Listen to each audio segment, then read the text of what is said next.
So hello everyone, welcome in this video. We are going to see how to solve the numerical problems that is in this section. So in this regard, we would like to see three cases to which our building is subjected to. The first case is when the structure is subjected to minor earthquake ground shaking, which is less than dBE. So such earthquakes are occurring several times during the life of a structure, so not it is not damaging much to our structural and non-structural components. So we basically go for design of a structure for this second case, in which we assume that earthquake ground shaking design basis earthquake, which can occur rarely once in the life of a structure, with significant damage to structural and non-structural components, but without substantial loss of life. So we are going to design for this condition. While the third condition is all about when the structure is subjected to a strongest earthquake shaking, which is maximum considered earthquake. So when maximum considered earthquake will come, nothing is going to save us. It's all in the hand of God. So what are the basic assumptions that we assume in this regard? You just remember this: earthquake is never going to occur simultaneously with wind load or any of the environmental loads. All right. Then comes the load combination, and we go for the same limit state design of RCC, and these are the four load combinations. And what are these factors? These factors are partial safety factors. So we all have seen, you can see all these four load combination for which a structure is designed. So then comes the design criteria. So this is our goal. The entire goal of this video is to calculate how to calculate design horizontal earthquake load. So actually, if you see our structure is actually, if you see the plan of our structure, it's a two-dimensional plan. There are two directions, x direction and another direction is y. So if you are going to design for direction number x, so earthquake is load is occurring in the both the direction, x, positive x, negative x.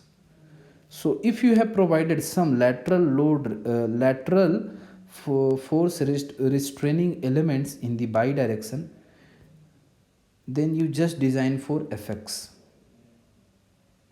Fx is equal to EL, earthquake load x. All right.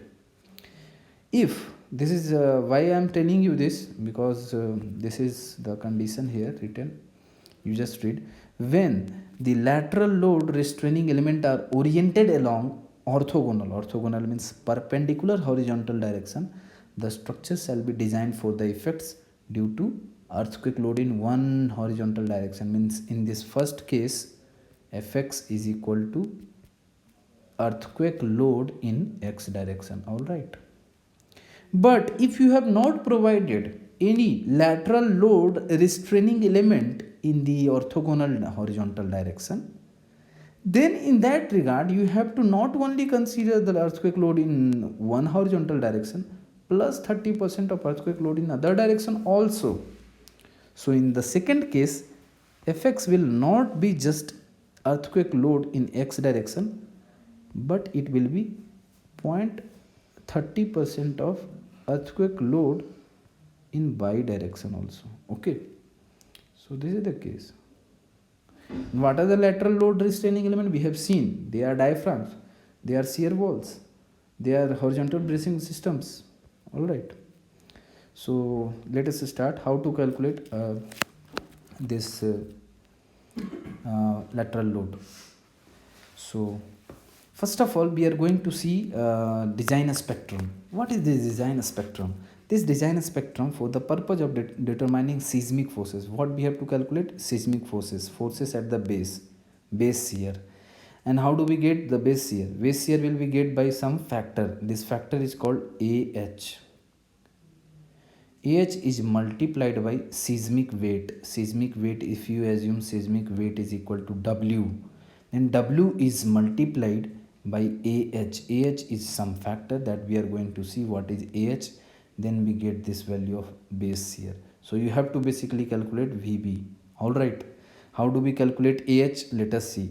AH is called design horizontal seismic coefficient. Remember it, AH. And what is the formula for AH? This is the formula AH. AH is equal to Z by 2 I by R into SA by G. So AH is design horizontal seismic coefficient. What is Z?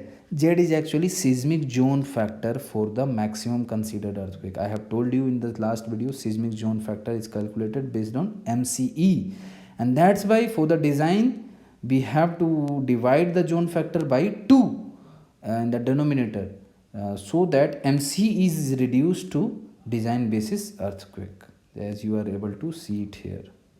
So as we can reduce MC for the DBE. Then what is I? I is an importance factor depending on the functional use of structures. So we will see what is the value of I. If you want to know the value of Z, what is the for the Z? Zone factor. So this is the zone factor. Zone factor depends on the seismic zone of the country. Which seismic zone? There are 5 zones. Actually zone 1 is not much dangerous. So these 5 zones, here is the country which is divided into 5 zones. So these are the zone factors. Similarly, I is the importance factor. The value of I you can get from this table number 6. This value will be given in the question, no problem. You can see all the kinds of important building, they are given importance factor 1.5. All other buildings 1. You can read this in detail if you want. You will let me clear it. Okay. So you can see what are the different kinds of important buildings here. Okay. So then comes R. R is the response reduction factor. So this factor is dependent on which kind of building you are.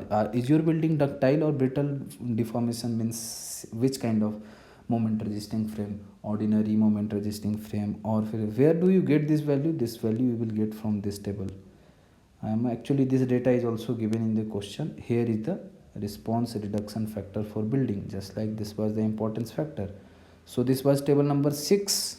This is from table number 7 of the code, and here is some value for ordinary moment resisting frame. The value is 3. Okay. Then comes special moment resisting frame. The value is 5. Similarly, a steel frame with concentric brace, value is 4. So you can get from this table different values, response reduction factor. Then finally we come to the value of SA by G.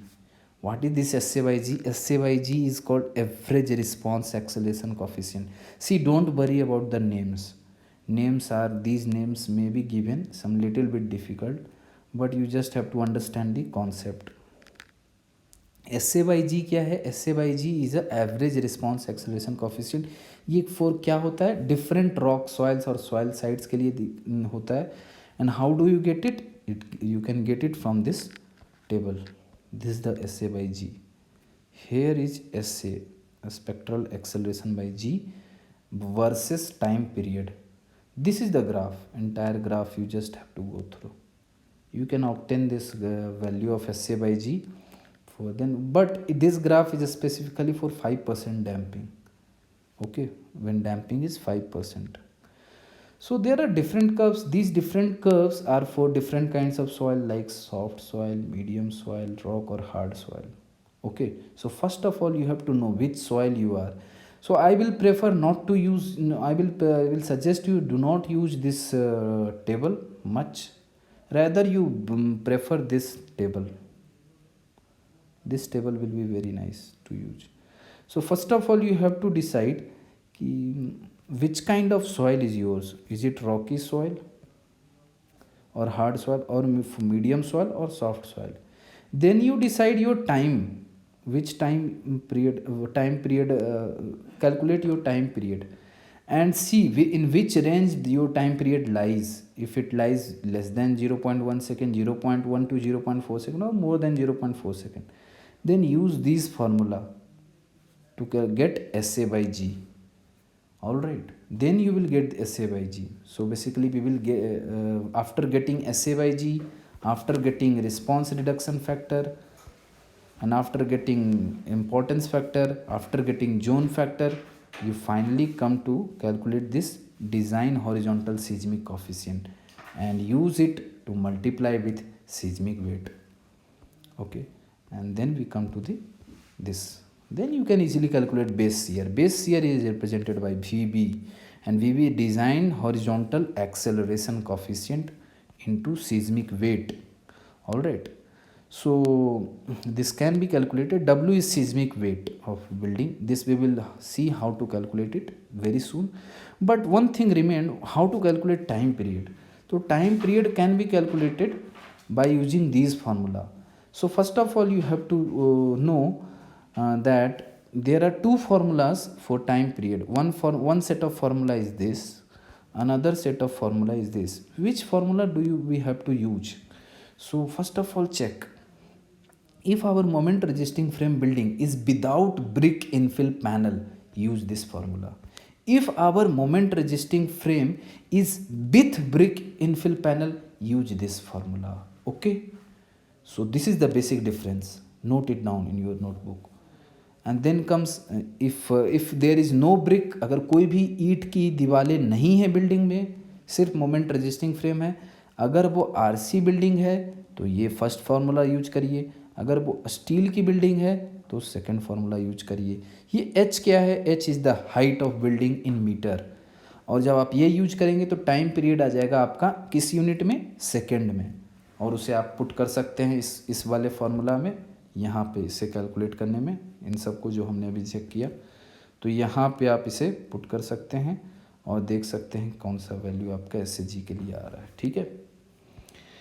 अगर हमारे buildings में अगर moment resisting frame में with brick, अगर ज़्यादातर cases में, mostly 90% cases में brick की वॉल्स होती हैं, ईंटे की दीवारें होती हैं, तो उस केस में आपको टाइम पीरियड के लिए ये फार्मूला यूज करना होगा. यहाँ पे ध्यान दीजिए, यहाँ पे कुछ चीज़ें, ये 0.09, ये जो x है, ये x की वैल्यू जो है, ये जो x है, इसका मतलब कुछ नहीं है, ये जस्ट 0.09 h है बाई √d है. तो फिर h की वैल्यू क्या है? h is the height of building in metre, और d क्या है? d is the base dimension in metre along the consider direction. अगर आप x डायरेक्शन में निकाल रहे हैं तो d is equal to D X हो जाएगा, डायमेंशन इन x डायरेक्शन. अगर आप y डायरेक्शन में निकाल रहे हैं तो d is equal to D Y हो जाएगा. ठीक है. ये करने के बाद आपको टाइम पीरियड आ जाएगा. टाइम पीरियड से SA/G आ जाएगा. SA/G से आपको design acceleration horizontal acceleration coefficient आ जाएगा. उससे फिर आप बेस शेयर कैलकुलेट कर सकते हैं. लेकिन बेस शेयर कैलकुलेट कर लेंगे VB. अगर VB हमें पता चल गया कि this is the base share, तो ये तो बेस पे लग रही है ना, पर हर स्टोरी पे कितनी शेयर लग रही है ये कैसे पता करें? तो हर इंडिविजुअल स्टोरी पे पता करने के लिए ये है आपके पास फार्मूला. इस फार्मूले को क्या कहते हैं? इसका है नाम कि this formula is basically known as linear static procedure.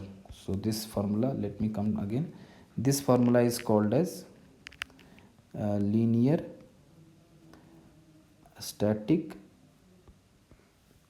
Procedure. ये आसान है, बहुत ही आसान है फार्मूला. आपने अगर कोई पुरानी भी प्रोबेबिलिटी वगैरह डिस्ट्रीब्यूशन, नॉर्मल डिस्ट्रीब्यूशन कर्व वगैरह बनाया होगा तो ऐसा फार्मूला भी देखा होगा कि कोई एक स्टोरी पे अगर मुझे निकालने को पूछा जाए कि QI, अगर 8th फ्लोर पे कितनी लैटरल फोर्स लग रही है, तो ये जो बेस पे जो शियर लग रही है multiplied by WIH² divided by summation of WIH². बस यही करना है.